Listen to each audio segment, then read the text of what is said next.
صبر کا معنی یہ ہوتا ہے کہ آپ جو ہے شریف وجود کے اندر رہ کے مشکل حالات میں اپنی کوششوں کو جاری رکھیں. یعنی شرط کیا ہوتی ہے صبر کے لیے؟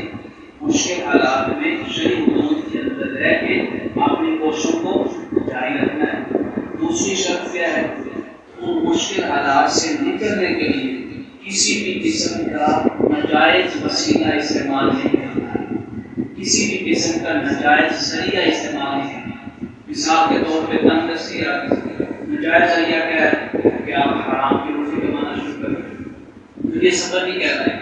اسی طرح آپ کے اوپر تنگ دستی آ گئی، آپ گھر میں بیٹھے ہیں، دعائیں کر رہے ہیں، اللہ تعالیٰ کے لیے تنگ دستی دور کرتے ہیں، کوشش نہیں کر رہے، یہ بھی صبر نہیں ہے.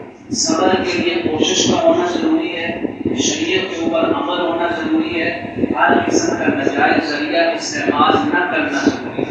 قرآن نے تو صبر کی تعریف فرمایا ان تمسسکم حسنۃ تسؤہم.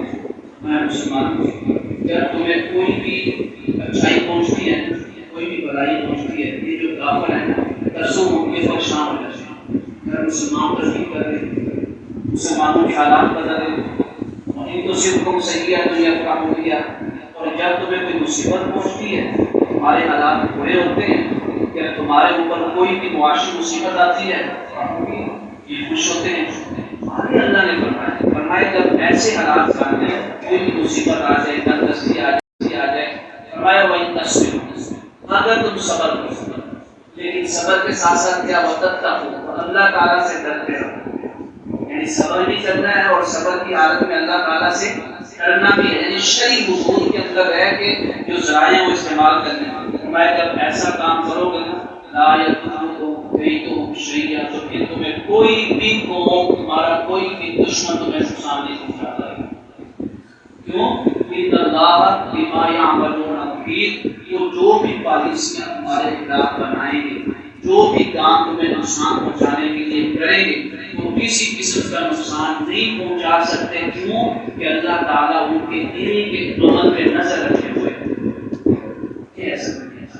صبر کا معنی اور پیش یہ نہیں ہوتا کسی نے آپ کی حق تلفی کر دی، آپ کو کسی نے آ کے کہا یار اس کے اوپر کیس کرو، آپ اپنا حق واپس لینے کی کوشش کرو، آپ کو نہیں، میں صبر کرتا ہوں، میں اللہ تعالیٰ پہ چھوڑتا ہوں، میں میدان حشر پہ چھوڑتا ہوں. یہ صبر نہیں ہے، اور نہ ہی شریعت کے اندر اس کی گنجائش.